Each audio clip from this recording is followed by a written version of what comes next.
Estamos aqui para mais um evento do Núcleo de Estudos Avançados do Instituto de Estudos Estratégicos da Universidade Federal Fluminense. Esse evento se segue a outros dentro do nosso Fórum de Ideias. O objetivo é trazer personalidades, trazer intelectuais, acadêmicos, que possam debater assuntos de hoje e de sempre com o nosso público interno, mas também, como temos sabido, com o público externo. O Núcleo de Estudos Avançados, ele reúne centros de estudos, grupos de pesquisa, que tratam de assuntos que não estão na nossa grade curricular, seja na graduação, seja na pós-graduação. É, portanto, um instrumento de ampliação dos conhecimentos da nossa comunidade destina, mas também um instrumento que pode levar ao esclarecimento de outras questões, não ligadas diretamente às questões do nosso instituto, as relações internacionais, os estudos estratégicos, mas assuntos que dizem respeito aos interesses os mais variados e amplos. Hoje teremos a presença do professor Mércio Pereira Gomes, professor Mércio Gomes, como ele é mais conhecido. O professor Mércio, ele é doutor em antropologia pela Universidade da Flórida, fez o seu mestrado em estudos latinos-americanos na Universidade de Tulane, em New Orleans, Nova Orleans, dos Estados Unidos, e também graduou-se por lá, na Universidade de Oregon. Ele atualmente é coordenador do programa de pós-graduação em História das Ciências e das Técnicas e de Epistemologia da Universidade Federal do Rio de Janeiro. Ele foi professor na Universidade Federal do Rio Grande do Norte, na Estadual de Campinas, Unicamp, na Estadual do Rio de Janeiro, a UERJ, no Macalester College, Minnesota, Estados Unidos, e também aqui na Federal Fluminense, onde, aliás, eu tive o prazer, a satisfação de conhecê-lo pessoalmente. E, desde então, de tornarmos parceiros, né, de amizade e também de compartilhando as questões do nosso tempo, da nossa vida. Ele teve uma série de... O professor Mércio teve atividades em diversos órgãos, com diversas representatividades, por exemplo, ele foi subsecretário de projetos especiais no governo do Rio de Janeiro. Ele foi presidente da Fundação Nacional do Índio, a FUNAI. Ele presidiu a primeira Conferência Nacional dos Povos Indígenas e foi representante brasileiro na elaboração da Declaração Universal dos Direitos dos Povos Indígenas, aprovada na Assembleia Geral da ONU em 2007. Ele tem uma vasta produção, mas se dedica aos temas como teoria antropológica, numa metodologia que ele denomina de hiperdialética, a antropologia brasileira, os povos indígenas, a política indigenística e a cultura brasileira no sentido mais amplo e diversificado. Além desse livro, Brasil Inevitável, Ética, Mestiçagem e Borogodó, ele é autor também de muitos outros. Por exemplo, Patronagem e Clientelismo, ponto de interrogação, editado em Portugal, e para entender e amar os índios brasileiros, os índios e o Brasil, Antropologia Hiperdialética, Antropologia, o Índio na História, The Indians in the Brazil, que foi editado em Gainesville, nos Estados Unidos, um livro sobre Darcy Ribeiro, um livro publicado em inglês, A Vision from the South, How Wealth Degrades the Environment, e também Os Índios e o Brasil. Desse livro, eu acho que ele nos traz à cabeça, em termos do que já viveram há algum tempo, como é o meu caso, uma frase do ex-governador de Minas Gerais, Francelino Pereira, que perguntou, e depois essa pergunta foi repercutida popularmente por um conjunto que ficou famoso, a Legião Romana: que país é esse? Dito isso, e muito rapidamente, eu já passo a palavra ao professor Mércio Gomes para que ele faça a apresentação do seu livro. Aliás, eu diria, adjetivando, do seu excelente e provocativo livro. Obrigado, Mércio, a palavra é sua. Obrigado, Eurico. Muita alegria estar aqui com você e com o Sávio, queridos amigos, para falar um pouco sobre esse meu livro, O Índio, o Brasil Inevitável, que é um livro, já tem 2 anos que foi publicado, mas ele continua sendo falado e as pessoas acham bom que tenha mais repercussão. E daí o convite que vocês fizeram me alegra muito, porque vai ter mais gente para conhecer um pouco mais esse livro. Vou mostrar a capa aqui do livro, brevemente. É uma capa pela editora Top Books, publicada em 2019, no fim do ano, e que teve discussões nessa época. Tem uma orelha escrita pelo Antônio Risério. Bem, esse livro, deixa eu explicar um pouquinho por que é que eu escrevi um livro sobre o Brasil sendo um antropólogo. E toda a minha pesquisa até este século era com os povos indígenas. O Índio na História é um livro sobre os índios Tênia Terrara do Maranhão, que foram conhecidos da sociedade brasileira desde a chegada dos portugueses em São Luís e depois a chegada dos jesuítas em 1653, que eles são conhecidos, e passaram por todas as fases. A experiência de entender como um povo indígena foi servo, foi escravo, foi colono, foi dominado pelo Império, depois foi dominado pela República, passou por todas essas fases, teve várias lutas, várias brigas, várias rebeliões, e parecia que ia se incorporar à sociedade brasileira e, de repente, não se incorporou. E se retomou, manteve a sua cultura, as suas relações sociais, a sua língua, e conseguiram fazer com que a FUNAI, o Estado brasileiro, primeiro o SPI, depois a FUNAI, demarcasse 6 territórios para ele que são muito importantes dentro do Maranhão. E hoje, de uma população que, na época que eu cheguei lá, era de 4.500, hoje eles estão perto de 25 mil pessoas em muitas aldeias. Então, eu fiquei trabalhando com ele. Depois eu trabalhei com um chamado Guajá, que também é do Maranhão, só que esses são caçadores-coletores, ainda vivendo como se estivessem num passado pré-agricultura. Embora eles soubessem do que era agricultura, é possível que até tivesse sido na época colonial e que depois foram dispersados e se reuniram e recriaram a sua vida como caçadores-coletores. A partir desses estudos, eu fiz muitas outras coisas, de livros, etc., sobre índios, e isso é o que me legitimou a ser convidado pelo presidente Lula para ser presidente da FUNAI, em 2003, em setembro, e eu fiquei lá até 2007, marcando um recorde de pessoas que aguentaram essa difícil tarefa que é de administrar a FUNAI, que deu muita alegria, conheci muitos povos indígenas, visitei mais de 50 territórios indígenas e recebi mais de 200 grupos de índios para conversar e para entendê-los melhor. Então, ao longo desse tempo de trabalhar com índio, você termina trabalhando também com o povo brasileiro que está do outro lado da terra indígena. Você começa a conhecer, entender qual a proximidade do caboclo, do lavrador, ou até do homem da cidade que chega para morar no sertão.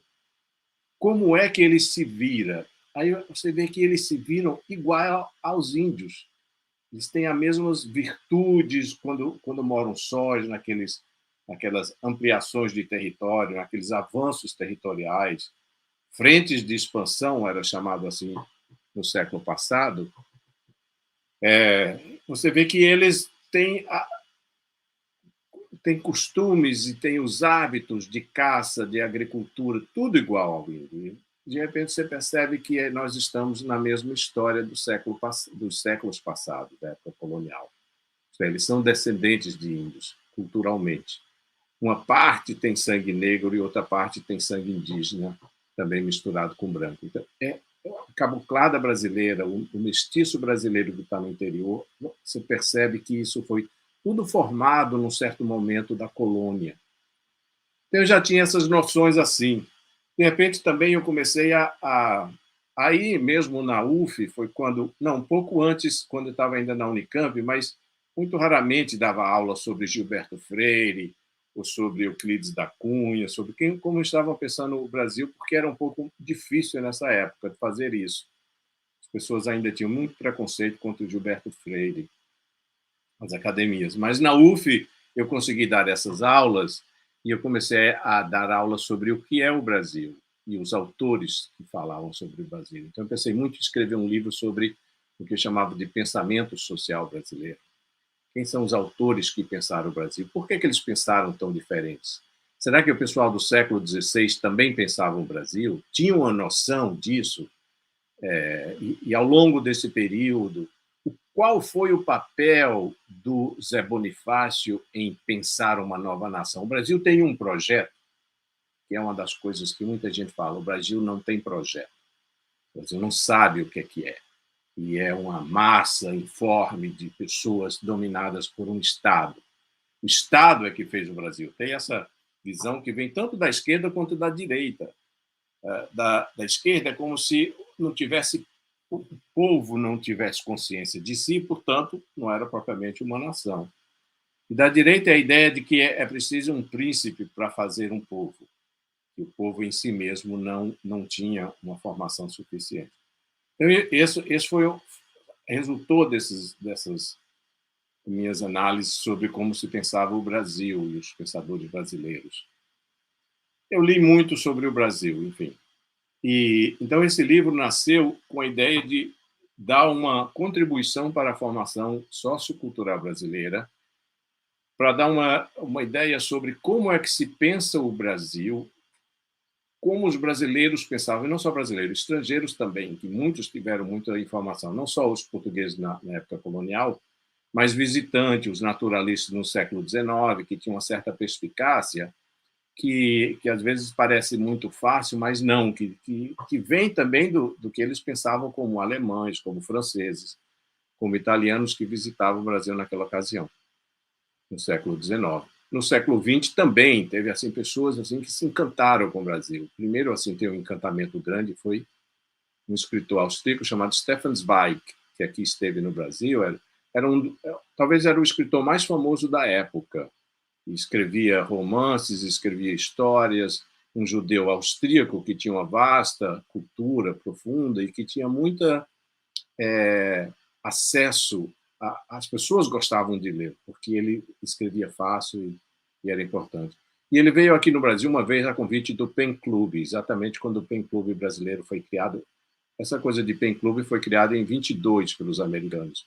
E depois foram criadas assim filiais por todo o país, por todos os países. Então, o Stefan Zweig veio aqui, se encantou com o Rio de Janeiro, visitou São Paulo, visitou o Rio Grande do Sul, fez uma viagem à Bahia. Enfim, foi quase como um desses naturalistas do século XIX. E aqui viveu uma parte aqui no Rio de Janeiro, depois em Petrópolis.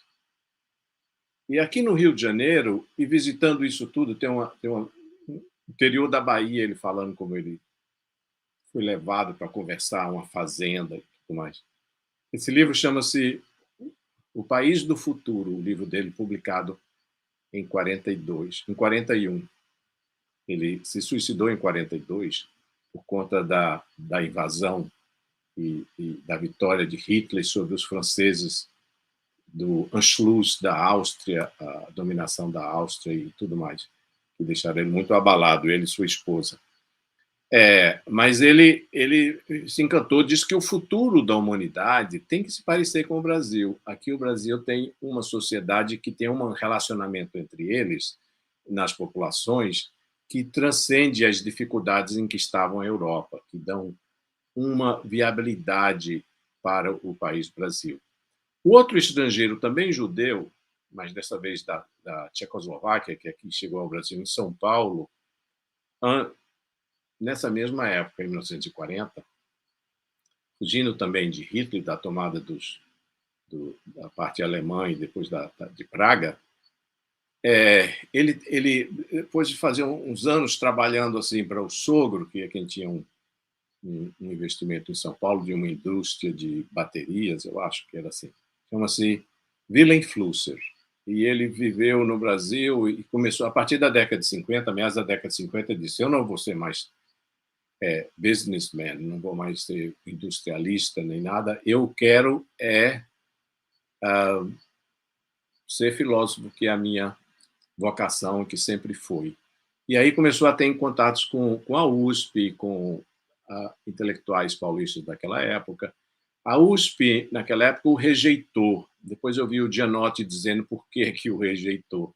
Porque ele não... O Gianotti estava, e todo esse grupo dele, do Fernando Henrique, estavam envolvidos na ideia de que iam criar uma metodologia exclusivamente marxista para a sociologia e ciência política, para a filosofia também, no caso do Gianotti.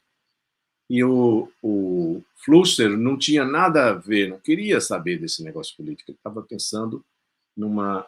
Ele gostava de fenomenologia e estava escrevendo artigos sobre fenomenologia, pequenos artigos para fenomenologia, assim, metodologicamente. Ele estava falando artigos sobre o Brasil em geral, sobre temas, sobre histórias, que ele conseguia publicar no Estado de São Paulo, depois na Folha e tudo mais, né? Ele, depois de anos e ser reconhecido como um grande intelectual, ele terminou desistindo do Brasil. Em 72, ele foi para a França, para a Europa, e ficou por lá. Depois teve um acidente em Praga, quando estava revisitando, e morreu em 1991. Um acidente assim, tipo aqui, distraído, no meio da rua, um carro pegou ele e o matou. Ele escreveu um livro chamado A Fenomenologia do Brasileiro, que é um dos livros mais interessantes que já houve no Brasil. Assim, foge da curva de qualquer pensamento que você pode pensar sobre como entender o Brasil, como entender a relação do Brasil com o outro, com a miséria, com o meio ambiente, com as classes sociais, com a literatura, a língua. Tudo isso ele escreveu assim de uma maneira assim, em prosa, mas de uma maneira muito poética e muito, digamos, cativante, né? Então, o Wilhelm Flusser e a Fenomenologia do Brasileiro é um livro que precisa ser lido, para a gente entender um pouco mais, sair da nossa bolhazinha de brasileiros pensando tendo um pensamento mais ou menos igual, digamos assim, com o pano de fundo do marxismo ou da sociologia estruturalista que domina principalmente as universidades federais brasileiras. E o Flusser dá essa ideia. Então, foi muito importante ler também o Flusser. Depois eu li todos esses clássicos, a começar pelas obras de Zé Bonifácio, que me encantaram muito. Me encantou demais que Zé Bonifácio, em 1823, quando ele era membro da Constituinte, um dos 27 membros da Constituinte de 1823, que não ocorreu, escreveu várias propostas, duas grandes que me concerniam muito tempo, era uma sobre o índio e uma sobre os negros. Sobre os índios, o Zé Bonifácio, que tivera contato com os índios ainda quando voltou de Portugal e visitou Piracicaba e algumas cidades do interior, vilas de São Paulo, ele também estudava mineralogia. Ele diz assim, os índios... O título desse artigo, dessa proposta para a Constituição, era assim, como domesticar os índios selvagens no Brasil. Aí ele diz que os índios já sofreram demais, que eles têm direito às suas terras, que eles devem virar cidadãos brasileiros, devem ser respeitados nos seus direitos por suas terras, que a nação deve conferir-lhes, e devem lentamente ser incorporados sem brutalidade, sem forçação, sem coerção. Ora, isso foi em 1823. Em 1823, nos Estados Unidos, o que era antigamente chamado de Secretaria da Guerra, que hoje é o Departamento de Estado, determinava, criou a espécie de uma agência própria de lá chamada Bureau of Indian Affairs, em 1823, em que começava a determinar que os índios não eram cidadãos americanos e que eles deviam, os que viviam a leste, os que viviam nas 13 colônias que estavam constituídas e nas seguintes que estão sendo adquiridas, como a Flórida, aquelas que foram compradas a Napoleão Bonaparte em 1804, os Estados Unidos já não eram mais as 13 colônias, devia ter umas 20 colônias, mas ele estava, digamos assim, o limite dos Estados Unidos era o rio Mississippi. Então, todos os índios que morassem a leste do Mississippi deveriam ser transferidos para o oeste do Mississippi. Então, enquanto o Zé Bonifácio diz o índio é parte da nação, os Estados Unidos estavam dizendo tira esse pessoal daqui. E, ao longo de 30 ou 40 anos, esse processo de expulsão dos índios, e eram grandes tribos indígenas, os Cree, os Choctaw, os Cherokee, os Mohawk, Iroquois, todos deveriam sair dessa região, esses mais conhecidos de nós. Tem mais, eram muitos índios. Alguns que já estavam, digamos assim, entre aspas, civilizados, como os Choctaw e os Cherokee, que tinham até criado seu próprio alfabeto para escrever, que tinha terras assim, competindo, plantando algodão e competindo com os brancos que tinham escravos. Aliás, os Choctaw e mais um outro povo aí que não me lembro agora, eles adquiriram escravos negros também tinham escravos negros de um modo diferente do que os americanos tratavam, mas eram escravos que eles haviam comprado. Foram todos expulsos, e o Bonifácio diz isso. Quanto aos negros, o Bonifácio diz uma outra coisa também super interessante, ele faz uma análise sobre o negro, sobre o racismo que existia, sobre o fato de que o negro é um ser humano com a alma igual a qualquer um outro, com cultura, com modo de ser, e que, em função disso, não podia ser escravizado por ninguém. Zé Bonifácio, durante a Revolução Francesa, ele esteve lá uns 2 anos durante a Revolução Francesa, e ele era era um iluminista, naturalmente ele também era um maçom naquele tempo, que era um dos modos da elite brasileira se organizar, que era a maçonaria. Então ele diz assim, os escravos têm que ser libertos, mas considerando que há senhores de escravo, ela deve ser libertada num período de 8 ou 10 anos. E ela deve ser feita de modo que as famílias, os casais e seus filhos dos escravos que se tornarem livres, que eles sejam doadas terras para plantar, lotes de terra para plantar, e que eles possam, durante um certo tempo, se espera que eles ajudem os seus senhores a lentamente, aos poucos, passar do trabalho servil, escravo, para o trabalho livre.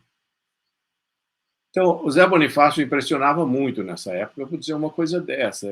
Os americanos também discutiam o fato de que eles tinham feito uma sociedade em que o fundamento principal era a liberdade do ser humano e a sua busca pela felicidade. Tinham excluído disso os escravos. Os escravos não foram libertados. Mas eles discutiram bastante e certamente foi exatamente por não conseguir. Quer dizer, eles previam que se libertassem os escravos de cara, eles não teriam formado os Estados Unidos, os 13 estados, porque pelo menos 4 ou 5 estados aí já tinham escravos. Como você sabe, a escravatura nos Estados Unidos foi delimitada por só alguns estados que hoje chamamos de estados sulistas. Hoje, Flórida, Georgia, Alabama, Arkansas, Mississippi, Louisiana, Virgínia e as Carolinas, né? Enfim, então o Zé Bonifácio também impressiona muito a gente quando a gente lê o Zé Bonifácio e a gente pensa que ele foi o cara que pensou não somente esse aspecto da libertário e de incorporar índios e negros à sociedade brasileira, à nação, incorporar como cidadãos em 1823, mas ele também tinha, esses são os aspectos que eu chamo de digamos assim, de nativistas dele, ou esquerdistas. Zé Bonifácio tinha esse pensamento. Mas ele também tinha um pensamento conservador, que era o seguinte: o Brasil é um caos. E o país que foi criado, e os segmentos e as diferenças que há entre norte e sul, leste e oeste, e as economias, as distâncias imensas, etc., ele precisa de uma figura simbólica para que não haja uma dispersão, tal como estava havendo na América Espanhola, em que 4 grandes blocos se dividiram em mais 8 ou 9 países que há na América do Sul, sem contar os da América Central. Tá? Então, ele achava que tinha que ter a figura, digamos assim, paternal de um imperador, heráldica de um imperador, que era o Dom Pedro I, que ele terminou fazendo o nosso imperador naquele momento. Então, ele também, isso é um negócio conservador, assim, como se dissesse assim: olha, esse povo aí não consegue se controlar.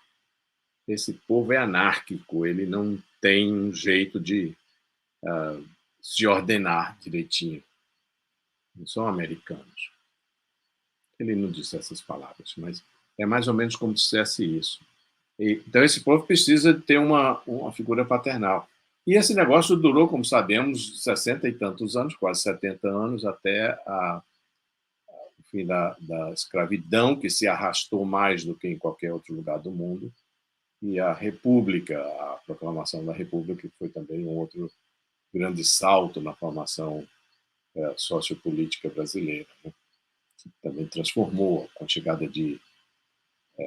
depois com a chegada de imigrantes europeus e asiáticos e do Oriente Médio, que transformaram o Brasil em certas regiões. Mas ele então, o Bonifácio era um cara radical, era um cara conservador e era um cara liberal. Ele dizia que a economia devia ser capitalista, que devia haver troca, devia ter comércio com todas as nações, que as indústrias, que os estrangeiros podiam fazer indústrias aqui, e que o Brasil deveria se desenvolver também como uma sociedade industrializada. Quer dizer, o modelo inglês pairava assim na cabeça dele, ou talvez o francês, não sei. Ele teve nesses 2 países, teve na Inglaterra também.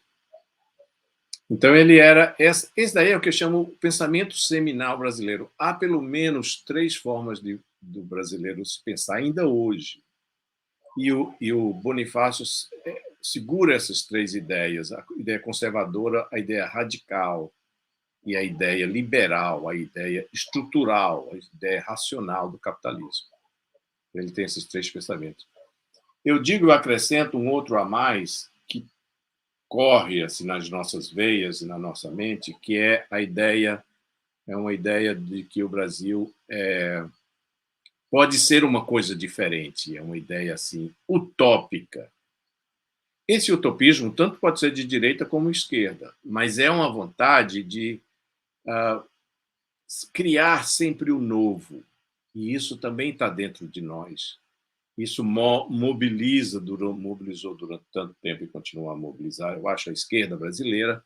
Mobilizou em vários tempos os integralistas, mobilizou os positivistas, que também queriam formar uma nação diferente, diferente no sentido de que organizada e tudo, né? Estruturada, assim, quase no regime político que eles tentaram, e que, de fato, terminou o Getúlio Vargas estabelecendo isso, sobretudo depois de 1937, que é um regime em que o executivo domina e não precisa de legislativo, e o judiciário deve, mais ou menos, obedecer ao executivo. Esse era o plano dos positivistas. Esse é um plano que deu certo durante alguns anos, até que, no fim da Segunda Guerra Mundial, ficou impossível de Getúlio Vargas segurar essa ideia. E quando ele voltou, já voltou com um sentimento mais democrático e sem essa ansiedade de que ele deveria não controlar o Congresso e tal. Enfim, são esses 4 modos de pensar. Isso foi uma sacação que eu tive, assim, porque em cada um de nós essa coisa quando eu vejo assim os radicais de esquerda, ou radicais de direita, ou então esse pessoal assim, meio amorfo, lá Fernando Henrique Cardoso, isso tudo tem dentro de nós. E o nosso modo de ser, e eu digo isso não é só nosso modo de ser assim, tipo intelectual, classe média educada, sei lá como dizer, fazer essa distinção, mas também dentro do povo. O povo também tem esses aspectos de ser conservador e de querer mudanças. Mudanças assim, até utópicas, tipo radicais, e tal como aconteceram algumas vezes em movimentos messiânicos brasileiros, como o Contestado e como vários no Nordeste, em especial o Canudos. Então, essa vontade também é uma vontade utópica de transformação e de autossacrifício que acontece. Então, nós temos essas 4 ideias. Então, nós somos formados por isso. Cada um de nós atravessa isso. O problema é de você só se fixar numa. Se você só se fixa no conservador, você perde a instância de entender esses processos, de entender o liberalismo, o modo em que o liberalismo é importante para o Brasil, de entender a vontade utópica, de entender um sentimento de que aqui um troço diferente vai ocorrer. Então, eu acho que tudo isso foram as coisas que me motivaram a escrever esse livro. E ele surgiu, né, por ocasião, já vinha sendo trabalhado, alguns capítulos escritos e tudo, né? Mas foi só no grande calor de 2017 para 2018 que eu sentei na cadeira e comecei a organizar o material e escrever. E aí saiu, em 3 ou 4 meses, saiu o livro. E ele saiu, não era mais um livro, não eram mais 3 livros, como eu queria fazer, um sobre a formação cultural, um outro sobre o pensamento social e um outro sobre a moral. Deixa eu falar um pouco sobre esse negócio da moral. A moral e a ética no Brasil. Esse é um dos artigos, é o primeiro capítulo deste livro, chama-se Moral, Ética e Moral no Brasil. Moral eu tenho muita, só não sei se tenho ética, acho que chama assim. Moral eu tenho, a ética é que me complica. Em que eu faço a distinção entre moral... Primeiro, a motivação foi o seguinte, a motivação é combater o viralatismo brasileiro. É combater esse espírito de que o Brasil é uma merda. Isto é no sentido de que o Brasil não tem gana e força e vontade de ter moral, que o Brasil é um país amoral, que o Brasil é um país corrupto na própria alma de cada um de nós, e que, nos desesperos que a gente tem com frequência, mais do que nos desesperos de autoilusão, é de que o Brasil realmente é quase impossível de se viver, de se governar, de que a imoralidade campeia pelo país. Bem, então eu quis analisar essa coisa toda e comecei pensando, bom, vou falar sobre a moral. Aí a moral, tem muita gente que fala sobre moral, desde filósofos, assim, Aristóteles, quando fala sobre a ética, fala na moral, tem os romanos, depois tem esse monte de filósofos do iluminismo e até filósofos recentes que falam sobre moral. Mas eu não quis falar desse jeito, eu quis falar sobre a moral em relação ao que nós brasileiros pensamos na moral. Aí eu comecei a pensar assim, o que é a moral? Quem tem moral? Aí eu penso assim, bom, Pelé tem muita moral. Então, o termo moral brasileiro é um qualificativo que você dá para uma pessoa que está integrada na nação e se excede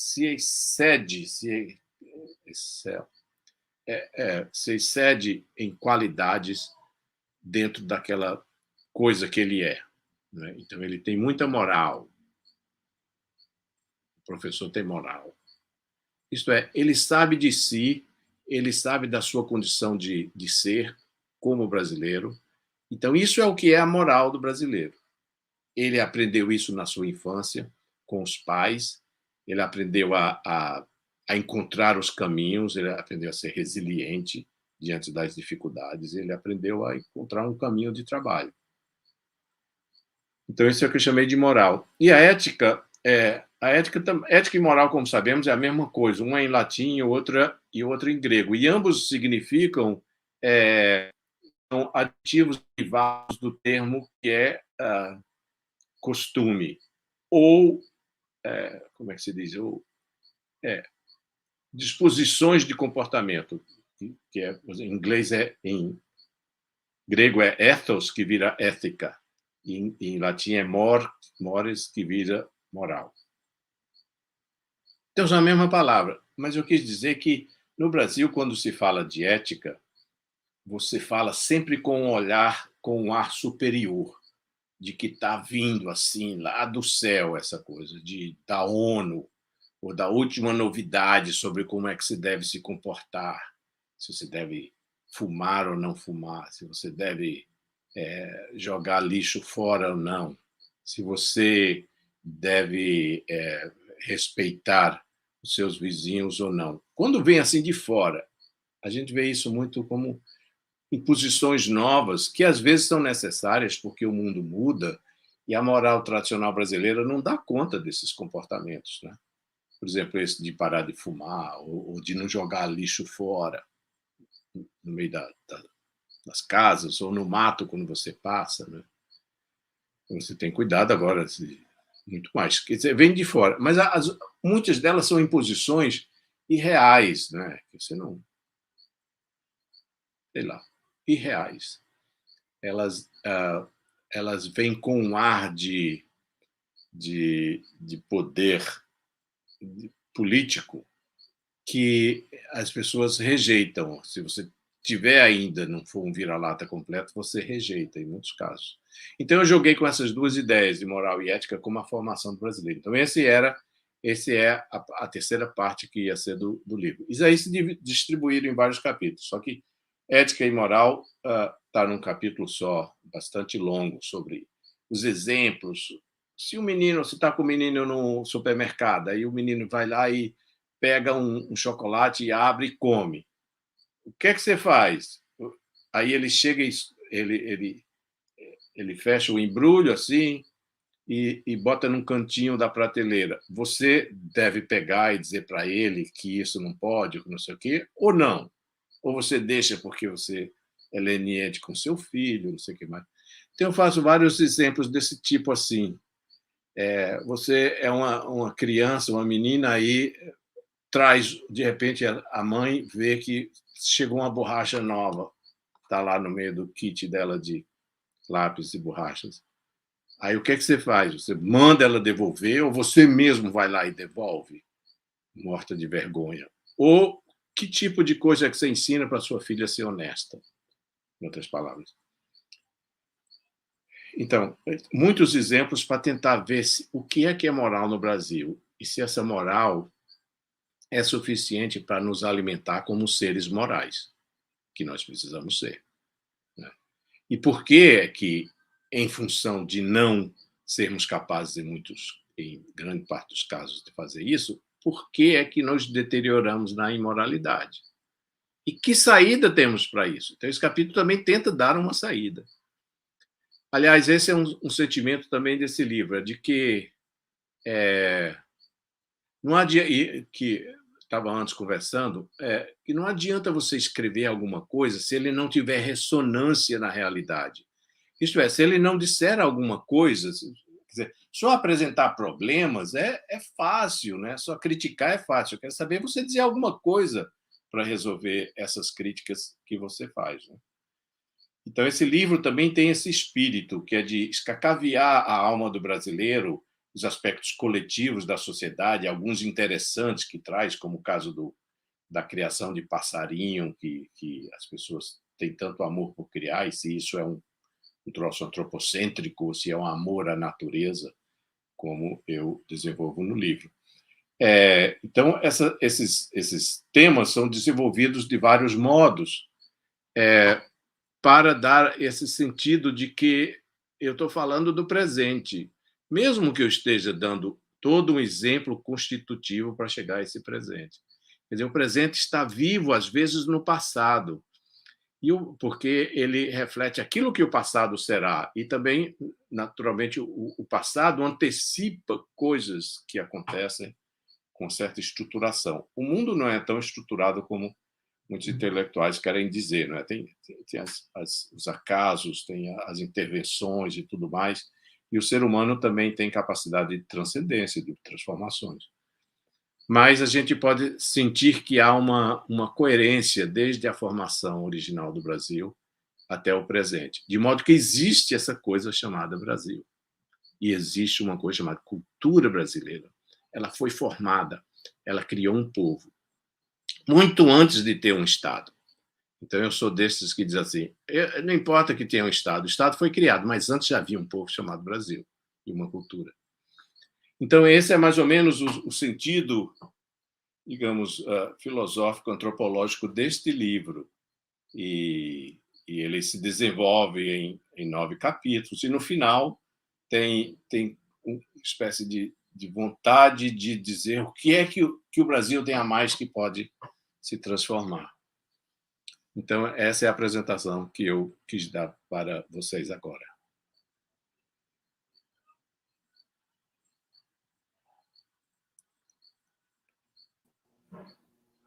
Agora vem o Eurico e o Sábio. Tá. Bom, Décio, muito obrigado pela sua exposição. Ela teve que ser breve, necessariamente, e resume um livro muito rico, com muita profundidade analítica, mas também é um livro de síntese, porque você, como nos disse, leu muito, pensou muito sobre os assuntos sobre os quais você trata. Eu tinha feito uma referência, logo ao falar do seu currículo e do seu livro, daquela frase que ficou famosa do ex-governador de Minas Gerais, Francelino Pereira, que indagou, perplexo, que país é esse? E, na verdade, essa expressão motivou a letra, a canção de uma música, de um conjunto popular, a Legião Urbana. Que país é esse? Eu confesso a você que tive uma infância, juventude, de uma família multiétnica. Então, quem eram os meus avós? De parte materna, meu avô, e sem medo de usar a palavra, era um mulato, coronel do Exército Brasileiro, que esteve estacionado no Paraguai e casou com uma índia paraguaia. Do lado paterno,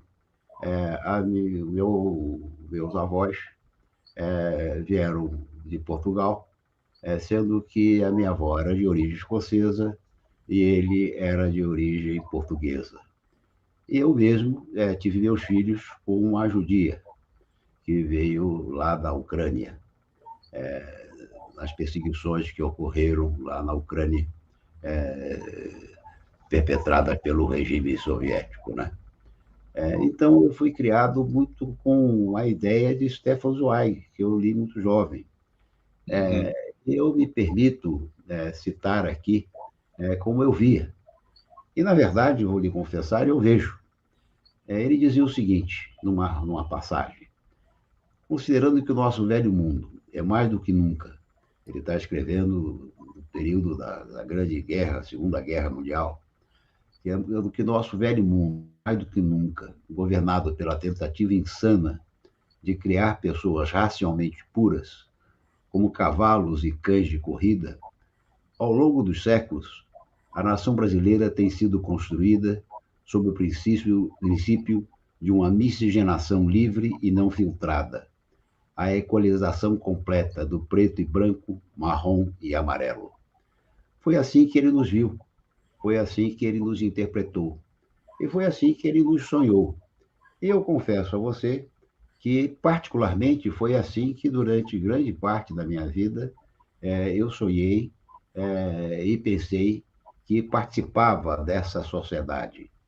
E, no entanto, nos últimos tempos, eu diria muito recentemente, nos últimos 10 anos, nós temos sido abalados por interpretações diversas, entre, por exemplo, a ideia de que o Brasil é filho do estupro, que o Brasil é filho da violência contra, primeiro, os nossos indígenas e depois contra os nossos negros. E que, portanto, aquelas interpretações que vinham lá de Gilberto Freire sobre nossa miscigenação, aquelas interpretações que vinham lá de um outro clássico, Sérgio Buarque de Holanda, o Brasil cordial, não no Brasil cordial no sentido da gentileza, mas no sentido de que nós somos afetivos, passionais, emotivos, somos do core, né, do coração, gostamos de nos tocar, de nos abraçar, de nos emocionar, e ele via essas matrizes lá nas nossas origens ibéricas, notadamente em Portugal. Como você dialoga, Mércio, com, por exemplo, os trabalhos, por um lado, do Antônio Risério e, por outro lado, com o Gessé de Souza, que ambos nos falam sobre racismo, mestiçagem. O segundo, Gessé de Souza, se refere à composição de classe e à nossa formação sociocultural, a maneira perversa como os intelectuais brasileiros nos veem. Como você vê, Bércio, essas questões? Bem, com o Risério, eu tenho toda a proximidade muito forte com ele, no modo de ele pensar. Né? E quando eu escrevi o rascunho desse livro, que mandei para ele, e ele ficou muito entusiasmado, porque uma das coisas interessantes que eu vi nas minhas pesquisas e também especulando sobre como é que se deu a formação dessa cultura, uma grande parte dessa formação se deu não entre a mestiçagem, não se deu não só entre o branco e o negro, e o branco e o índio, como se fala, mas também entre o índio e o preto e o negro. E isso não existia. As pessoas falavam, é o curiboca, que tal, o índio com preto é chamado de curiboca, não sei o quê. Mas não era visto como a base formativa do que hoje a gente chama de povão. Isto nesse processo de mestiçagem, o mais importante, porque você fica pensando assim, como é que se formou o mulato brasileiro, o mestiço, quando só havia, digamos assim, 200 senhores de engenho no Brasil e para emprenhar todas as negras que haviam para formar mestiço? Claro que não era assim. A relação de negros com índios, muita gente pensa assim, todos os índios do litoral se acabaram. Bom, pode ser que a maioria tenha se acabado, e muitos ainda estão em Pernambuco, na Paraíba, tem índios no Rio de Janeiro, em Minas, em Espírito Santo. E na Bahia, muitos, que sobraram da época colonial, que sobreviveram, que existiram. Mas a grande parte se tornou a base do povo brasileiro. Você pensar, você deve se lembrar disso, Eurico, que na década de 50 até a década de 60, o Brasil, esse litoral brasileiro, era pontilhado de vilas de pescadores que pescavam peixe e vendiam para um atravessador, ou vendiam para quem estava perto, ou pegava e levava para os portos mais cheios de cidades, etc. Pontilhado de mais de 1.000 dessas vilas. Se você olhar para a cara dessa gente, que você ainda pode ver, mesmo que a maioria dessas vilas tenham se transformado em resorts da classe média, com as suas casas e tal, ainda há a formação ainda se percebe na formação desses vilas de pescadores os traços desta mestiçagem de branco, negro e índio. Os negros fugiam e iam viver nas aldeias indígenas. As aldeias indígenas estavam no meio das fazendas dos engenhos. Havia aldeias e arrabaldes indígenas na formação das cidades. Os índios eram aqueles que faziam as tarefas que eram mais duras e muito mais baratas, o pagamento que se fazia a eles, que eram aquelas que você não queria colocar o seu negro escravo para fazer, porque era perigoso, e o negro escravo era um investimento das pessoas. O índio não era um investimento. Então, quem derrubava a mata, na maioria das vezes, eram índios convocados para trabalhar e derrubar a mata, para poder abrir um novo canavial, para fazer alguma melhoria na fazenda. Quem abria as estradas não era você que dava o seu magote de 20 negros para ir trabalhar, eram os índios que eram convocados, ou das aldeias jesuíticas, ou das aldeias dos beneditinos, ou das chamadas aldeias de administração, para fazer isso. Para fazer uma catedral, para fazer esses grandes prédios que levavam 3, 4, 5, 10 anos para você fazer, você pegava, era o trabalho dos índios. Então, os índios estavam espalhados assim e conviviam com os negros. E aí é onde se deu a mestiçagem, que é essa mestiçagem que permitiu você trazer você sacralizar a vida de um outro modo novo que dá na formação do povo brasileiro. Você começa a pensar num mundo em que os espíritos que os índios pensam sobre o mar, a água, o vento, etc., que tem espírito, as árvores e os animais, com os dos africanos e também, naturalmente, com o catolicismo, que os jesuítas estavam atentos a fazer isso. Os jesuítas, com a sua forma tridentina, quer dizer, que depois do Concílio de Trento, de 1537, favoreceu a você fazer ladainhas e como é que chama? Procissões de visitar lapas e montanhas e morros e cantar, como ainda hoje você vê no Nordeste em várias dessas coisas religiosas nos centros rurais. E isso é o que criou a alma brasileira, a alma no sentido de ter o sentido do sagrado. Ninguém pode viver sem o senso do sagrado. É engraçado que o Willem Flusser fala. Eu não vou encontrar o livro dele agora. Não seria tão bom. Eu não preparei. O Willem Flusser fala que o brasileiro, até no andar dele, tem um quê de sagrado no andar do brasileiro. Não é interessante o cara dizer isso? Não é o requebrar que interessa a ele, é que há, no próprio andar na rua do brasileiro, assim, há um vislumbre de que ele entende do sagrado, ele está dentro do sagrado. E muito da poesia popular brasileira fala muito nessa coisa de você ver Deus, assim, de você estar perto de Deus, ou você estar perto nas canções, né? Tem uma famosa de Luiz Gonzaga que é da pessoa que anda e que anda a pé pelo riacho e no riacho vê as flores florindo e os pássaros cantando, etc, essas coisas assim. Então, essa formação de branco, negro e índio original, ela criou uma mestiçagem ali de alma também, isto é, de cultura.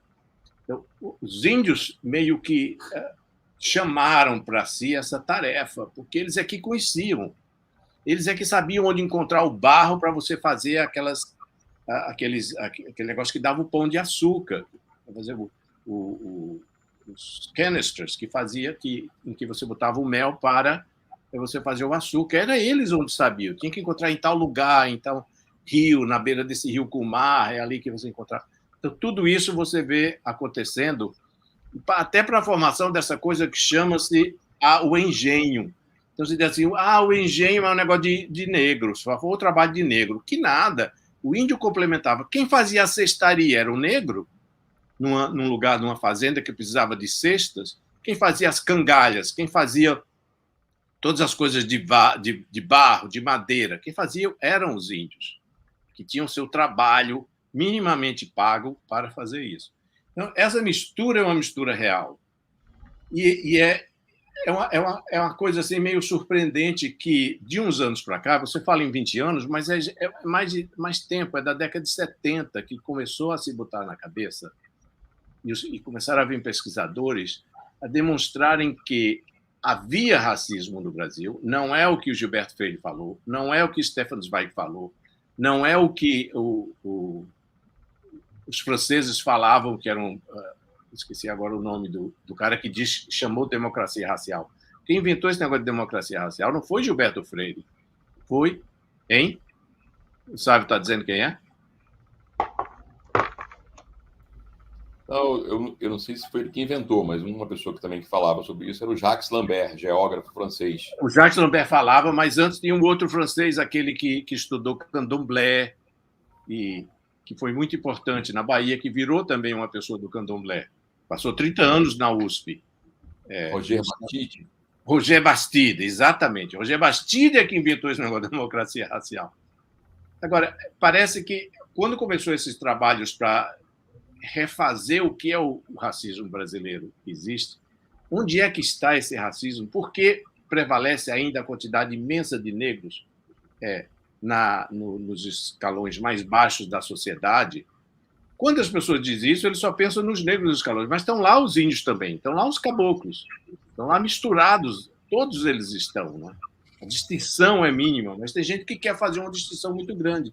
Quem faz isso, infelizmente, é o Gessé Souza que faz isso. Então, ele vê essa coisa do racismo, quando ele trata do racismo no livro dele, não é só o racismo, ele até diz assim, tem o racismo racial, tem o racismo de classe, tem o racismo multidimensional. Racismo é uma ideia que vem ainda de uma concepção da civilização ocidental em que o inferior existe dois tipos de ser humano, o que tem espírito e o que tem só corporalidade e animalidade. Então, essa distinção diádica entre espírito e corpo, entre alma e matéria, ela se perpetua e é incorporada na sociedade no medieval e é incorporada pelo capitalismo. Então, racismo é toda essa força de classe da elite de dominar os outros via racismo científico, e depois, isso é o que está, depois que aparece o Gilberto Freire, ele diz que então é via cultura. A cultura é a nova face da raça, porque o Gilberto Freire diz, olha, não existe essa coisa de um povo inferior, não existe essa coisa de degeneração do mestiço, todos os seres humanos são iguais entre si, e o que diferencia é a cultura.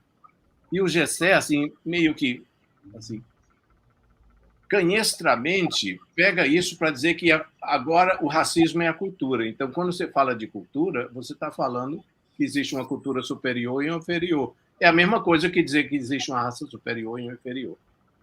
E depois ele fala muito mal também do Sérgio Buarque, que diz que o Sérgio Buarque é que meio que cria... o Gilberto Freire ainda tinha uma certa... reconhecia que havia maldade do tratamento dos negros e que isso representa uma mácula imensa que é difícil de se retirar. Enquanto que ele dá a indicar que quando o Sérgio Buarque faz essa transposição e começa a pensar que existe uma forma brasileira de ser, que é esse homem cordial, que deveria deixar de existir para dar lugar aos paulistas que iam surgindo, mais aventureiros, a história do Bandeirante, etc. Então, ele trata disso para dizer que o brasileiro, daqui por diante, substitui os preconceitos. Ele nem usa essa palavra de preconceito, assim, nem imposição de opressão. Ele usa a palavra racismo para representar tudo isso. Aí, nesse sentido, ficou assim, muito difícil de você encontrar um diálogo, porque foi tomado também nos Estados Unidos por uma nova... O Brasil está seguindo passo a passo, assim, digamos, um pouquinho de passo atrás, tentando acompanhar a radicalização que está havendo nos Estados Unidos da culpabilidade da história em relação à existência de preconceito racial ou de racismo. Né?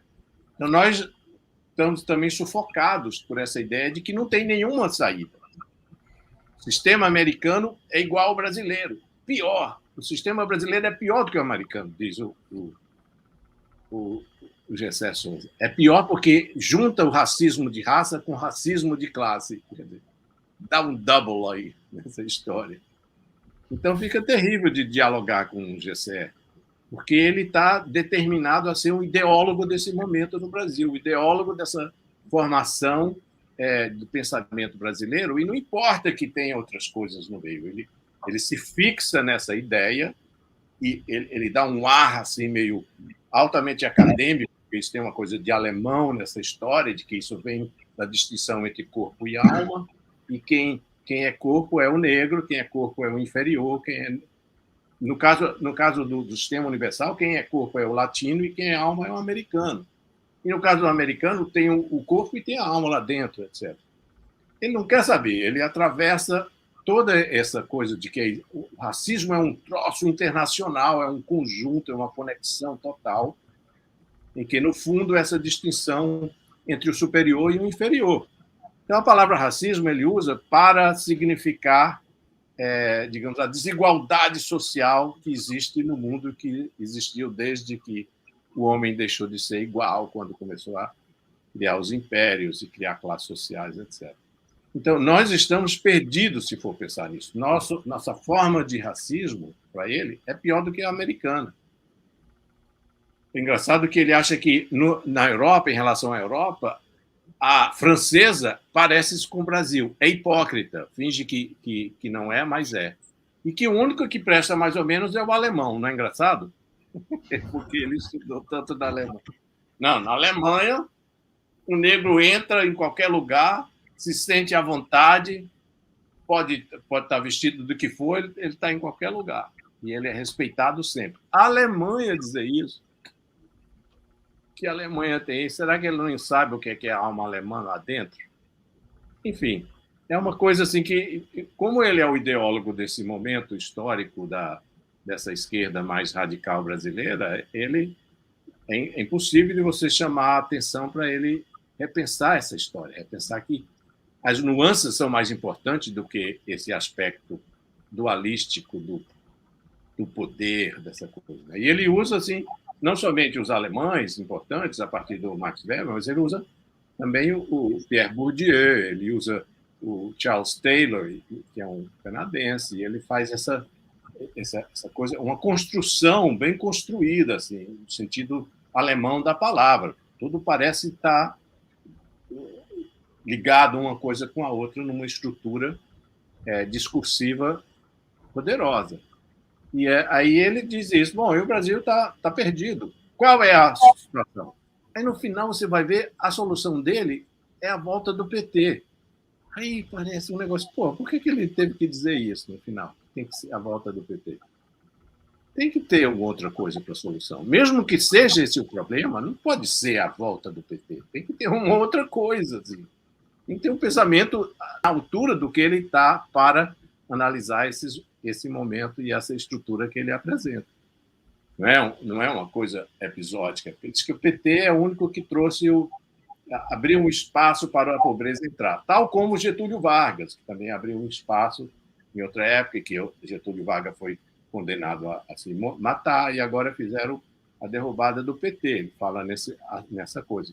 A derrubada do Collor mereceu, porque ele roubou. A derrubada do PT foi mal, foi para manter e não deixar que a elite brasileira não deixar que o povo encontrasse um espaço melhor de sobrevivência e de vida.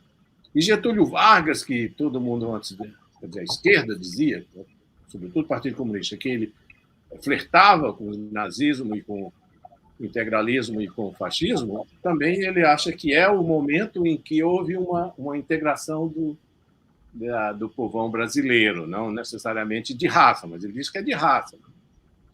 Entendeu?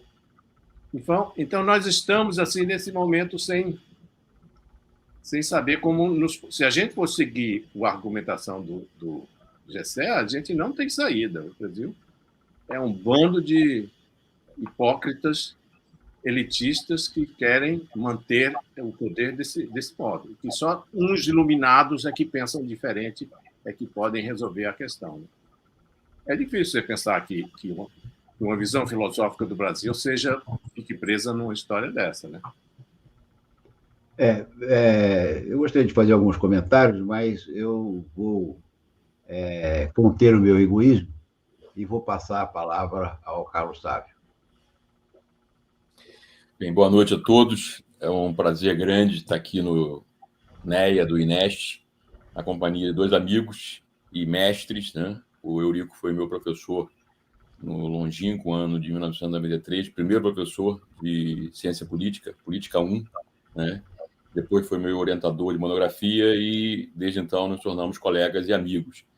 E o Mércio, eu não tive o prazer de ser seu aluno, provavelmente dito, mas fui seu colega na Universidade Federal Fluminense quando eu me tornei professor substituto. E o Mércio estava ensinando esses temas todos que ele falou aqui, mas especialmente o pensamento social e político brasileiro, tema que eu mais tarde vim também a me dedicar. Então, meu comentário e minha pergunta para o Mércio sobre o livro dele gira em torno justamente dessa questão do pensamento social e político brasileiro. Eu classifico o pensamento social e político brasileiro como tendo 3 grandes correntes de explicação, de interpretação e de proposição sobre o Brasil. As 2 primeiras nasceram a partir da independência do país, né, mas finais do século XIX, girando em torno do debate acerca da centralização, descentralização, Visconde do Uruguai e Tavares Basto, e elas tomam impulso e entram no início nas 3 primeiras décadas do século XX e vão formar o que nós conhecemos como pensamento social e político brasileiro. A primeira dessa corrente é o liberalismo culturalista. A maior expressão dessa tradição intelectual é, sem dúvida nenhuma, Gilberto Freire. Mas essa tradição ela tem uma visão absolutamente negativa sobre o Brasil. Inclusive, tem um autor chamado Martins de Almeida que escreveu um livro chamado Brasil Errado. Essa é a ideia. O erro do Brasil é a sua herança ibérica. Gilberto Freire, ao contrário de todos os autores dessa tradição que eu vou falar aqui, quais são, é o único que diverge nesse sentido, né, de que a herança ibérica, a herança de ideias, de práticas e de instituições que fariam do Brasil um país atrasado. Atrasado em relação a quem? Em relação aos Estados Unidos e em relação à Europa. A pergunta fundamental que o liberalismo culturalista sempre fez e continua fazendo é por que o Brasil não é a França, a Inglaterra e os Estados Unidos? Essa é a pergunta que corre pelas veias do liberalismo culturalista. Freire foi o único que não fez isso, mas ele lançou as bases, especialmente culturalistas, dessa visão, por investigar o vínculo entre o Brasil e essa herança. Então, essa é a primeira corrente de pensamento. O Mércio, esse livro aqui, Brasil Inevitável, dialoga com essa tradição, sofre a influência dessa tradição, especialmente na sua veia freiriana, que eu reputo como positiva. São autores dessa corrente, portanto, Tavares Bastos, Rui Barbosa, Sérgio Buarque de Holanda, Raimundo Faura, um nome altíssimo dessa tradição, Simão Schwartzman, Roberto da Mata, e essa tradição teve expressão política no século XX, na UDN e hoje no PSDB. O PSDB está devagar. O Sérgio Moro é o representante dessa. O projeto de Sérgio Moro é transformar o Brasil nos Estados Unidos, na Inglaterra, quer dizer, nessa fantasia que o Brasil tem a respeito desses países, onde não tem corrupção, onde não tem mutreta, não tem jeitinho, supostamente, entendeu? Onde tudo funciona a mil maravilhas. Então, essa é uma perspectiva. E do ponto de vista do projeto político, a grande reforma institucional é implementar o parlamentarismo no Brasil, para tirar o povão inculto, louco, da jogada. Entendeu? O sonho dessa corrente de pensamento é botar o parlamentarismo aqui. Vamos deixar a política de salão, a elite brasileira, mesmo ruim e tal, ela é menos pior do que o povão. Vamos tirar o povão, porque o povão leva a sustos periódicos. A cada eleição presidencial é uma confusão tremenda no Brasil, incontrolável, como a gente tem visto, a eleição de Bolsonaro mostrou isso. Então, essa é a primeira corrente de pensamento. A segunda corrente de pensamento que logrou se desenvolver já no século XX é o que eu chamo de estruturalismo sociológico. É a aplicação da teoria social europeia, marxista e weberiana ao Brasil. Caio Prado Júnior, Florestan Fernandes e, mais recentemente, Gessia Souza são representantes dela. O esforço analítico dessa tradição intelectual é explicar a emergência do capitalismo no Brasil e as suas consequências. Quer dizer, a Revolução Burguesa no Brasil teria dado numa sociedade profundamente desigual, injusta, e, usando a categoria de Gessia, que eu acho que é menos pior dessa tradição toda para explicar isso, quer dizer, uma modernização periférica, né, onde o traço distintivo é justamente a desigualdade. Eu acho que o Mércio foi muito feliz quando respondeu a pergunta do Eurico falando sobre o projeto político. Né? O projeto político em tese, a revolução socialista. O problema da Revolução Socialista é que, como o Norberto Bobbio disse, ninguém sabe o que é o socialismo. Marx jamais refletiu sobre o socialismo. Ele fez, sim, uma reflexão sobre o capitalismo. Mas sobre a ordem pós-capitalista, não há nada na obra de Marx, e muito menos da dos marxistas. Então é uma abstração, é uma loucura. Aí, na prática, você vai ter o populismo do PT, quer dizer, dourar a pílula. Quando essa esquerda chega ao poder, ou pela via revolucionária, ela implementa o autoritarismo e o socialismo real, como foi na União Soviética. Mas, a partir de meados do século XX, a esquerda marxista e a esquerda progressista, metropolitana, ela passou a criticar o socialismo real, ela não aceita o socialismo real. Então, qual é o projeto dela? O projeto dela é o capitalismo com humanização. Eu vou distribuir bolsa para todo mundo, entendeu? Quer dizer, eu mantenho a estrutura que gera a desigualdade, o problema, a pobreza e tal, e eu douro a pílula, eu apazigo. É isso. Esse é o projeto dessa turma toda. Florestan, Caio Prado Júnior, Florestan Fernandes, fossem vivos, eles defenderiam a mesma coisa que Gessé defende, que é dourar a pílula, entendeu? É muito pouco. Então, essa é a segunda corrente. Agora vem a terceira corrente, que é a terceira, que na minha leitura é a mais importante na história do Brasil, que é o que eu chamo de construtivismo institucional. Ela não compartilha com o estruturalismo sociológico categorias como uma meta-estrutura, o capitalismo como uma meta-estrutura, tem uma lógica profunda que estrutura tudo, zero de... Essa tradição tem duas vertentes temporais. A primeira delas é abertamente autoritária e se insere naquilo que o maior cientista político brasileiro, Vanderlei Guilherme de Santos, chamou de o conceito para definir esse construtivismo institucional em sua veia autoritária, é autoritarismo instrumental. E os três grandes nomes dessa primeira fase são Oliveira Viana, na minha opinião, o maior cientista social brasileiro. Seus dois livros, Populações Meridionais do Brasil e Instituições Políticas do Brasil, são o mais fidedigno retrato da estrutura social brasileira e das instituições políticas brasileiras. Obviamente, é um autor que é datado e pode ser criticado, mas na minha leitura, a visão mais completa do Brasil do ponto de vista sociológico e político. Depois, nessa tradição ainda, nós vamos ter o Barra Pesada, que é o Azevedo Amaral, o Estado Autoritário e a Realidade Nacional, que é o grande ideólogo do Estado Novo, de Getúlio Vargas.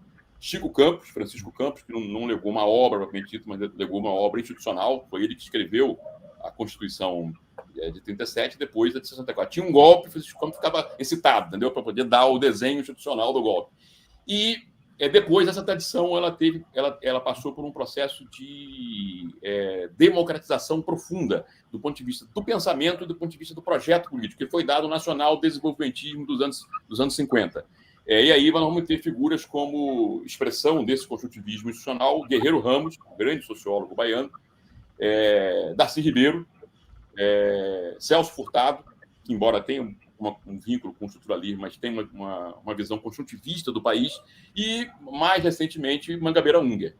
Então, é a escola que, no passado, esteve ligada politicamente com o trabalhismo histórico brasileiro, que legou o Brasil moderno, transformou uma fazenda de café nessa sociedade brasileira atual.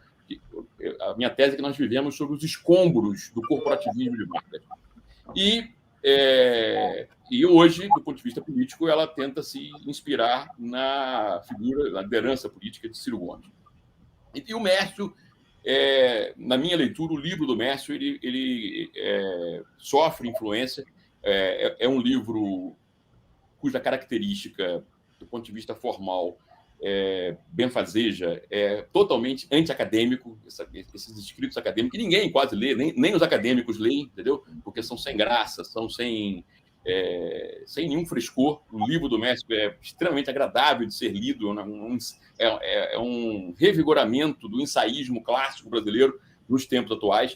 Eu diria, como o Caetano Veloso falou, é um momento de saúde, né? Então, mas sofre a influência dessas duas tradições na minha leitura, a do liberalismo culturalista e a do construtivismo institucional, especialmente na sua versão democratizada, né? A relação de Mércio com o Darcy Ribeiro.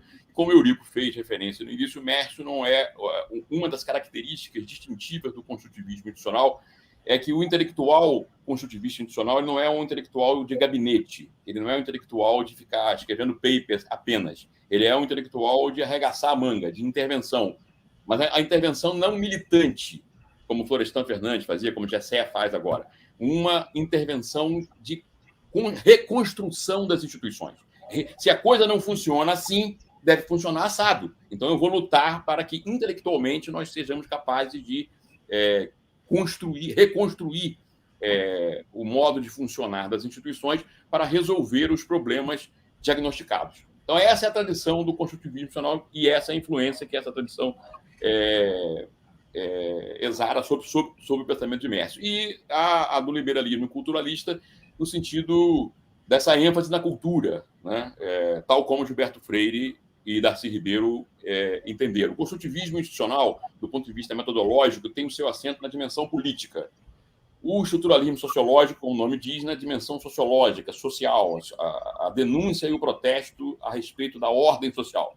E o liberalismo culturalista na dimensão da cultura, como ela revolve e pode transformar. Então, Mércio sobe essas duas tradições. Feita esse introito todo, esse introito todo é para fazer uma pergunta ao Mércio. Especialmente no seu capítulo 4, eu gostei do livro todo, mas o capítulo 4 e o capítulo 6 me tocaram muito particularmente. O capítulo 4, porque fala dessa pergunta que eu vou fazer para você agora, sobre a relação entre a frieza do norte e o calor dos trópicos, e o capítulo 6 sobre o desvario que é a Universidade Brasileira Contemporânea. É um negócio realmente triste para uma pessoa como eu, jovem, que está imerso nessa universidade, nessa cultura universitária refratária, negativa, avinagrada, como diz o meu mestre Eurico. Mas a pergunta é o seguinte, Mércio, esse fenômeno que o Eurico fez referência, que você também fez referência, você identificando os anos 70, Eurico identificando nos últimos 10, 15 anos, como essa emergência de uma espécie de puritanismo no Brasil, à direita, e desse avinagramento à esquerda, o identitarismo, essa coisa de negar o Brasil, de negar a brasilidade, de negar nossas... sob o intento de mostrar as nossas mazelas, que são reais. O Brasil também é um laboratório de maldade, e isso precisa ser enfrentado à luz. Mas sob o pretexto de revelar isso, negar tudo que o Brasil tem de bom. A música, a bossa nova, a Petrobras, agora até a Petrobras, quer dizer, a CSN, a construção nacional. Quer dizer, isso é uma ideologia falsificadora. Quer dizer, o Brasil é uma grande merda. A direita e a esquerda, corrupção, quer dizer, nós não teríamos nada de bom. E a ideia, tanto a direita e a esquerda, é copiar o Atlântico Norte. E aquela cultura do direito, aquela frieza, aquela sociedade que tem virtudes, mas tem também muitos problemas, que boa parte do pensamento social brasileiro fantasia não existir. Um desses problemas é justamente as relações interpessoais. Quer dizer, aquilo que Schopenhauer dizia, sociedade de porcos espinhos, né? Que não podem ficar juntos, têm que ficar separados. E ao se separar, se esfriam, né? Não tem essa doçura que nós temos aqui. Mas, de outro lado, nós temos a sociedade tradicional brasileira, aquilo que o Mangabeira descreve como a sentimentalização das trocas desiguais. No mesmo conjunto de relações, prepotência, lealdade e afeto. Isso tudo misturado ali. Evidentemente que a crítica a isso deve ser feita. Quer dizer, o Mércio não está advogando, nem Eurico, muito menos eu, a volta a esse elixir da sociedade tradicional brasileira. E o livro do Mércio é muito interessante por causa disso. Quer dizer, eu acho que é um esforço de tentar responder a esse imbróglio, a esse desafio, a esse problema do Brasil. Quer dizer, a gente não pode ter esse calor da sentimentalização das trocas desiguais só, mas a alternativa a isso não pode ser a frieza do Atlântico Norte. Então, com isso, eu termino aqui a minha intervenção e a minha pergunta e faço referência, talvez para ilustrar, a coda do seu livro. Eu achei sensacional, que é sobre a mulher brasileira, mas uma mulher sem os impulsos e a chibata do feminismo, entendeu? Então, com isso, eu saúdo aqui primeiro esse evento organizado pelo NEA e pelo INEST e o livro do Mércio, um livraço. Olha, sabe, muito obrigado por me colocar entre o Gilberto Freire e o Darcy Ribeiro. Eu amo os dois, acho que são importantes. entre o culturalismo e a ideia de que o mundo pode ser transformado. Eu discordo um pouco da maneira, porque você é um cientista político, então você pensa em termos de instituições, em termos de coisas. E eu tenho um outro modo de pensar que difere um pouco em relação a essa sua explicação. Por exemplo, eu acho que tem aspectos do Florestan que estão dentro desse livro também, porque eu acho que todas... Eu não digo que... Por exemplo, eu diria que o Gilberto Freire é o pensamento conservador. Ele quer explicar o Brasil e dizendo assim, está muito bom, vamos agora devagar segurar isso, que é o pensamento conservador. Está muito bom, é claro que tem o racismo, é claro que teve a escravidão prévia, é claro que teve a mortandade toda, etc. e tal. O Darcy, que é o outro lado, ele diz assim, está muito bom o que aconteceu. Quer dizer, eu lamento muito, não está bom. Eu lamento o que tenha acontecido, mas a gente tem que tocar a vida adiante.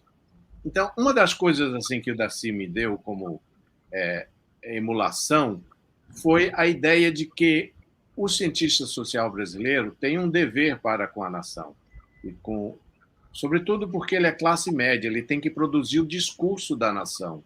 Então, ele tem que se sentir dono da nação.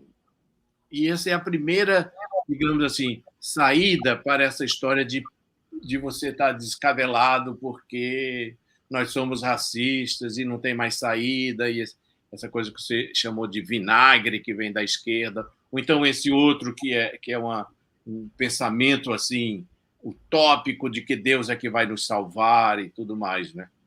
Ou alguma Deus ex machina que vem e desce, né? Então, eu acho que não é nenhum lugar, nenhum outro desses dois aí, mas a primeira saída que tem é você dizer assim, eu sou parte dessa nação, né?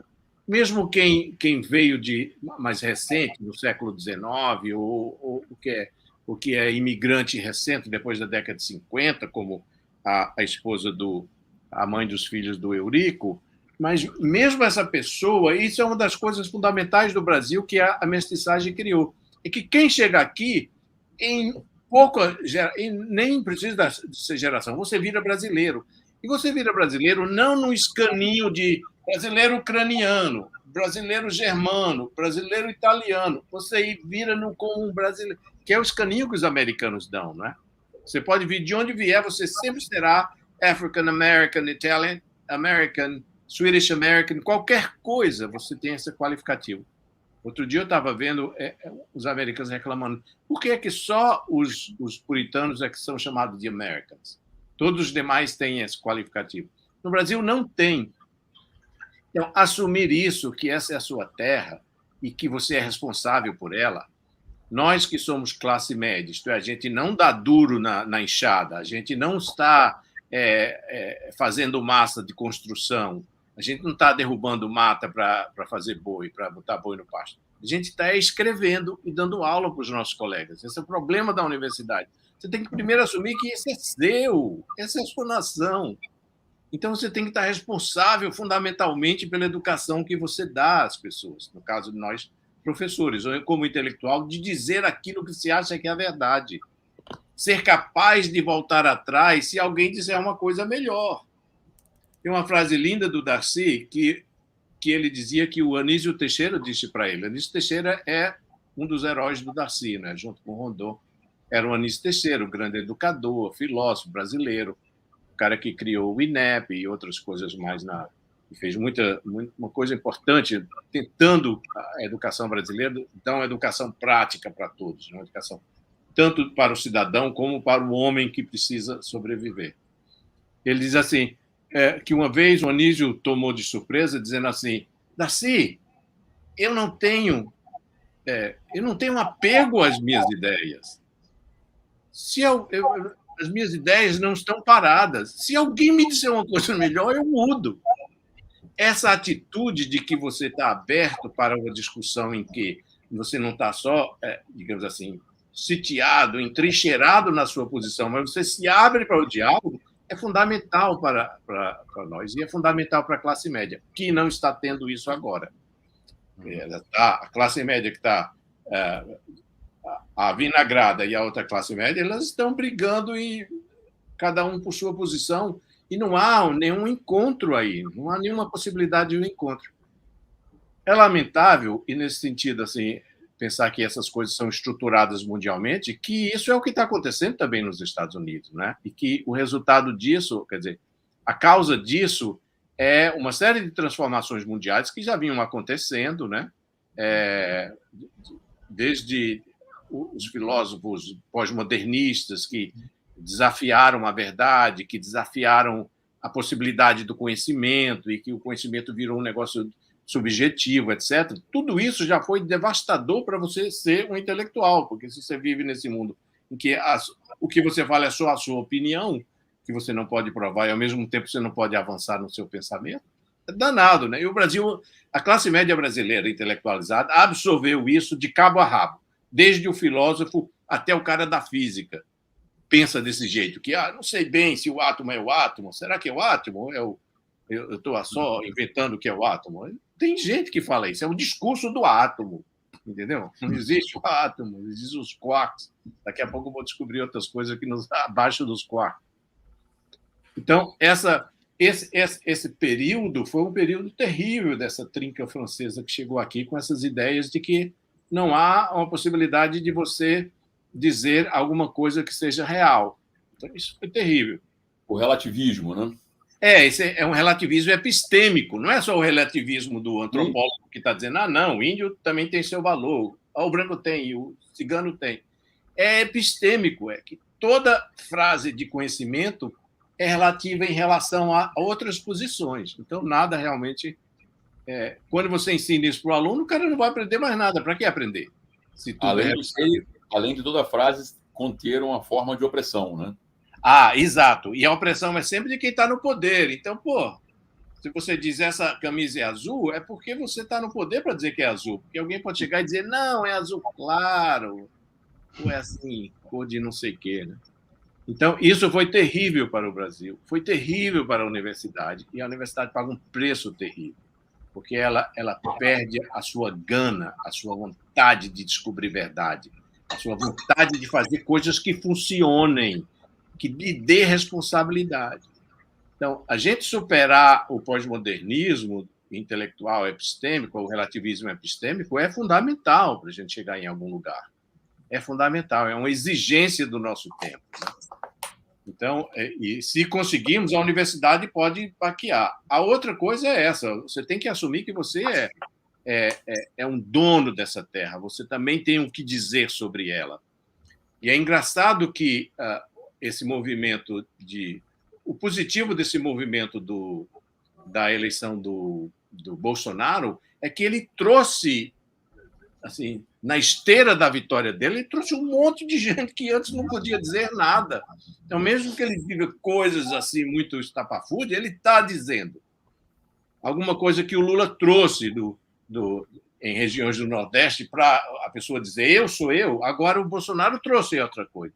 E eu acho que cabe ao intelectual brasileiro saber sopesar essas duas figuras como figuras que abriram caminho para o Brasil, mesmo que tenham depois as suas circunstâncias de serem destruídas como mitos, né?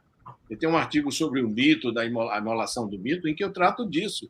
Quer dizer, os dois são figuras inesperadas da alta pobreza brasileira, ambos, né? E que conseguiram superar as suas dificuldades e representar segmentos fundamentais do povão, da sociedade brasileira que sempre foi oprimida e que quer ter um espaço, né?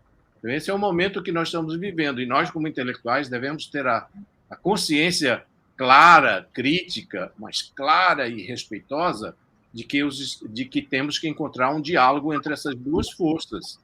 Esse eu acho que é uma das nossas tarefas. E daí é que esses representantes que você teve, eu me sinto feliz de ter recebido você, de eu estar entre Gilberto Freire e Daci, eu estou honrado por isso. Estou ao lado do Celso Furtado e estou ao lado também do Mangabeira? Do Mangabeira, então. Estou ao lado dessas pessoas que trazem uma ideia, que têm fé no Brasil. Bonifácio é um patriarca dessa tradição do construtivismo. Claro, nós temos a ramagem, nós temos que assumir que somos uma ramagem final e que a gente não pode deixar que ela morra. Essa ramagem tem que crescer e se ampliar. Bem, olha, nós estamos já caminhando para 1h30. Infelizmente, nós temos que obedecer o tempo que nos foi dado. Eu quero agradecer a todos, ao Sávio pela sua presença aqui, breve, mas importante, ao Mércio que nos trouxe as reflexões sobre o seu livro, sobre o seu importante livro. Ele tem lá no seu subtítulo Borogodó. Borogodó significa charmoso, sensual, agradável, conquistador. O seu livro é altamente cheio de borogodó. Né? Obrigado. É isso que eu penso que é o povo brasileiro. Deixa ele virar-se que ele tem borogodó. Eu não vou fazer considerações, porque se eu fizesse, eu seria um imperialista do tempo. Eu tomaria todo o tempo de vocês e falaria o que eu acho. Eu quero fazer um comentário interessante, que está ligado aqui à nossa conversa, que é o estranhamento que o brasileiro tem em relação a si mesmo. Vou dar um exemplo. Eu estava num táxi em Brasília, uns anos atrás, não ainda nesse clima que nós estamos vivendo do agenagaramento, mas do puritanismo político, na primeira década desse milênio. E estava havendo um protesto, nós estávamos passando pela Praça dos Três Poderes, e ele falou, pois é, o problema desse país é que todo mundo é corrupto. Aí eu falei, se é todo mundo, nós dois estamos incluídos, né? Ele falou, não, eu não, os outros. O corrupto é sempre o outro, né? Quer dizer, tem uma reflexão aí interessante, é que como o Brasil, ao mesmo tempo, se sente pertencente à terra e a gente, e, ao mesmo tempo, como um colonizador estranho a ela. Não? Essa é uma reflexão interessante que, inclusive, tem lá não só o seu viés antropológico, sociológico, político, mas também psicanalítico. Seria até interessante conversarmos sobre isso. O segundo comentário sobre o seu livro é de que, como nós... eu me preocupo muito com uma espécie de cesura temporal que eu sinto em relação às novíssimas gerações. Nós estamos passando no Brasil por momentos muito difíceis, acelerados nos últimos 8 anos. Eu vejo o marco temporal 2013, aquelas grandes manifestações do Black Blocs. Né? Ali mudou o Brasil. O Brasil ficou dividido, o Brasil, a esquerda lutando contra a esquerda, a direita lutando contra a esquerda, o Brasil fraturado, o Brasil desunido, tudo isso dentro de um clima que você capturou bem, Mércio, que é o pós-modernismo. Eu falo sobre isso já pelo menos há 20, 30 anos, né, Sávio? Que eu defino como a relativização do absoluto e a absolutização do relativo. Ou seja, eu não sei. Pode ser. Que eu não sei, pode ser. E isso é extremamente danoso, não é? Porque nós sabemos, sim. A minha filha, quando tinha 15 anos, começou com essa. E falou, eu não sei. Bom, minha filha, se você botar o dedo na tomada, você vai se queimar, não vai? Você sabe, não sabe? Você sabe que se você for para a chuva, você vai se molhar. E você sabe que se você não tiver dinheiro da sua mesada, você não pode sair. Essa foi a melhor lição. Quando você for mais velha, não tiver dinheiro para pagar o seu aluguel, a sua prestação da Caixa, se você um dia conseguir, né, você também é posta para fora. Né? O mundo não é assim, não. E pergunta se existe esse relativismo para aquele cara do Oriente Médio, se está na contradição de todos os imperialismos, né? Que quando ele recebe a bomba na cabeça, se pode ser ou pode não ser. Ele morre. Mas o mundo não é assim, não. Né? E você trata de todos esses aspectos, o Sávio assinalou muito bem de como isso repercute na academia, essa inanição, esse estado de perplexidade, essa indolência criativa e energética em termos de ação e de busca de horizontes, e também algo que nós tínhamos que nos prezar muito, porque, de certo modo, o Brasil é um milagre, que nós nos esforçamos para entender. E quando você pensa na distância entre Porto Alegre e Manaus, você está pensando na distância entre Lisboa e Moscou. Né? E nós fizemos uma mesma língua. Né? Se você ver nós que eu tive a oportunidade de morar no exterior, né? Esse borogodó do brasileiro andando, quer dizer, nós identificamos um brasileiro andando na rua.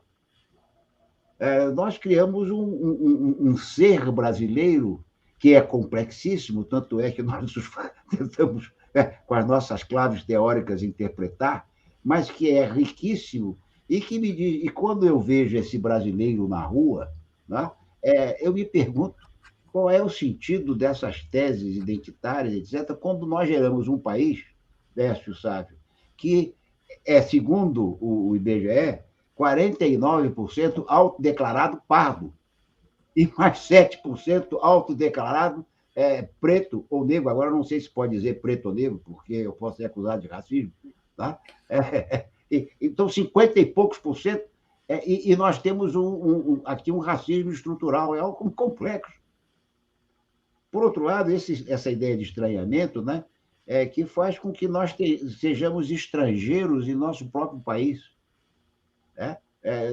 Este é o país que não me serve, este é o país que eu não me identifico, mas para aqueles que vão para Miami, né, o país onde eles ganharam dinheiro e pretendem achar a utopia lá fora. Ganharam dinheiro aqui, mas acham que a utopia está lá fora. Ou seja, são questões todas riquíssimas, que o seu livro nos desperta a curiosidade, que o seu livro nos esclarece, que o seu livro nos leva a repensar e pensar o nosso grande e querido país. Viu? Eu agradeço mais uma vez a você, Décio, agradeço a você, Sávio, e infelizmente eu vou ter que encerrar, porque nós já passamos do tempo previsto, tá bem? Décio, eu gostaria de te dar a palavra final para que você fizesse os seus comentários, mas antes, o Sávio também poder dar o seu boa noite e também falar as suas palavras finais. Sávio primeiro. Bem, primeiro manifestar a satisfação de estar aqui no NEA do INEST e invocar quem está assistindo e quem vier assistir esse vídeo que leia o livro do Mércio, entendeu? É uma aposta, como o próprio nome diz, né, do livro, Brasil Inevitável, na brasilidade reafirmada e reformada. É isso. Um abraço e boa semana para todos.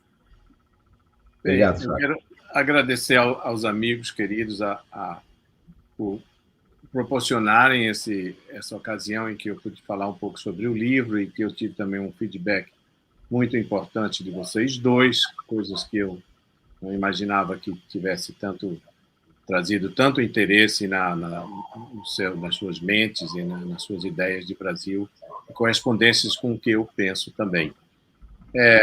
Então, só para finalizar, eu quero só acrescentar o seguinte, que o importante nesse momento, para a gente sair desse momento, é a gente se imbuir do sentimento de que esse país é nosso e que nós somos responsáveis por ele e que nós temos que nos apresentar como guerreiros, soldados, sacerdotes, tudo que tem dentro da nossa cultura como parte desse país. Fazer alguma coisa por ele, não deixar que ele se perca diante dessas tantas dificuldades. Não é fácil, mas é uma tarefa nossa. Obrigado, queridos. Muito obrigado, Mércio. Quero dizer, portanto, que a luta continua. Exato. Um abraço para me lembrar dos meus tempos de juventude, mas que eu continuo acreditando até hoje. Sim. Esse seria o meu epitáfio. A luta continua. Um grande abraço a todos, boa noite e boa semana. Tchau. Tchau.